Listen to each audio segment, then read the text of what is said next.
positive developments there for the young people just days away from the elections.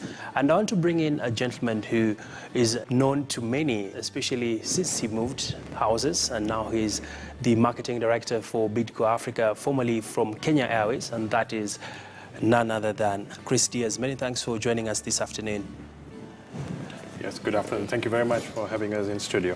So Chris, it's 5 days to the elections, a lot of talk in town, especially there's a lot of uncertainty when it comes to what will the outcome be. Perhaps from the business community, what are some of the focus you can share with us this afternoon? Well, thanks, Abby. In terms of the business community and also from a perspective of the board of Bidco Africa and the thousands of members in our team, we're very optimistic. And we're also in the mode of expansion. As you're aware, we're investing in Ruiru. We have 80 acres in our Bidco Industrial Park. And I think majority of our partners are very optimistic. Kenya is a great market. And also our consumers have been very supportive.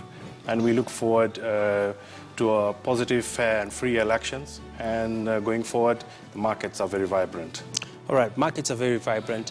And Diaz, looking at the elections, there are issues you can never divorce between the election and the economy. Right now, many Kenyans are quite optimistic, as you've rightly put it. At the same time, most are also cautiously optimistic in the eventuality that the outcome is handled pretty well and we have a smooth transition. From a consumer standpoint, what are some of the trends we are seeing in terms of purchases being made? I know you do represent one of the companies that is in the consumer fast-moving goods. Well, that's interesting again, Abby, because the consumers are looking for high quality, but there's a big consumer pattern on Buy Kenya, Buy Africa, Build Africa products. So from the brands, the Kenyan brands, they've been taking market leadership. And if you see in the last couple of weeks, our sales have been very high. So there's a lot of sales movement, meaning that consumers are stocking up and also the distributors are stocking up. Again, with the products that we are producing and the different business investors are bringing in the consumer circles are continuously in demand because you need hygiene products and you need food products throughout. Even in challenging times, our sales are still very high. All right. Of course, you wear the other hat where you sit at the Brand Kenya board. And it is interesting that you're talking about people are already stocking up. And I'm sure there are similar trends also in aviation where you worked before. Perhaps, is this a unique occurrence you're seeing in a few days to the elections, or it's something that is cyclical? Well, if you look at the different industries, they have different peak seasons. For us, in the food industry and in the detergents and hygiene, personal care, this is consistently high for us because the consumers are consuming this regularly. But if you look at the aviation business, we're in peak at the moment. For June, July, August is peak season. So again, Kenya is a very important transit point.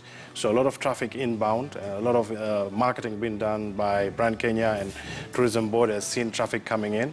And also there is the transit point where the rest of Africa connects through Nairobi. So we are definitely going to, it'll be interesting to see how we progress beyond elections. All right.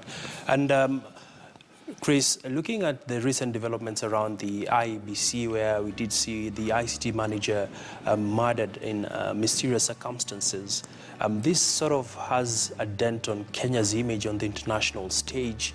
And of course, we have tourists also who would love to come to the country, like we did see in the earlier report by our colleague on Tomo. From an international standpoint, do you feel Kenya is still an attractive destination for not only investors, foreign diaspora remittances, to even investments? Well, that's a good question. First, sincere condolences on the late Chris Msando's to the family, and we as Kenyans really feel sad and we're very shocked. On the point of global positioning of the country in Kenya, definitely there's a microscope after this incident on Kenya and how we will be carrying out free and fair elections in the next few days. But from a global perspective, Kenya is a great destination, it's great attractions. As you know, in the World Travel Awards, Kenya won over 20 awards. So it's a leading country in Africa for the attractions. And the number of tourists coming in has grown. All right. And you will also realize that 60 million tourists came in the last 12 months into Africa. So again, Kenya remains very strongly positioned in the marketing of the Tourism Board, Kenya Invest and Brand Kenya. And we should continue as the people of Kenya with a great hospitality to have a positive narrative to the global markets. Do you feel, as the business community, does the IBC still have its credibility despite what has happened in the last few days? Well, for sure, the IEBC will have the honors of running a very good elections. We're very confident from the private sector. And we feel that Kenya is resilient, and we are looking forward to a great future for Kenya. Uh-huh. And of course, politicians continue to make reckless remarks in their political rallies. At the same time, the business community has not come out strongly to hold politicians to account for their remarks and also calling for sobriety. Perhaps from where you sit, where are we in regard to ensuring there is decorum and sobriety in this kind of scenarios where we have people speaking to people who are your consumers from one side, and on another end, they are their voters? Well, for me, I would like to first to challenge and ensure that from our side and from the political leadership that the narrative is positive. We have to be responsible that to ensure there is no fake news and we are able to bring stability and peace and take responsibility for Kenyans. We Kenyans need to be proud of our country. From the consumer point of view, it's really, really important that we have stable, free and fair and credible elections, because we want the future leadership of Kenya, our children's children, to have a great future in this country. So it's a balance from both of us to have a positive narrative, to be responsible, and to ensure that everyone comes out and votes in a fair manner, and we have a great future again for our great brand Kenya. All right. Speaking about the future, looking at Kenya right now, we did see 2007, the country was up in flames. And of course, no one would want a repeat of that. From a business community standpoint, where are we in regard to how has the business community fed into the policies that various political blocs have been declaring in the public? Well, for 53 years, Kenya has done really well, and I think there is a good partnership between the political leaders' policies, and again from a private sector which is driving the economy of Kenya. We have clear objectives of positive growth in terms of the business, in terms of investment. And the big thing for us from the business community is to create employment. Employment and entrepreneurship is going to drive this country forward. So we need to work very closely with the leaders that will be elected. And also the leaders that who we may not win, we will continue to work with them.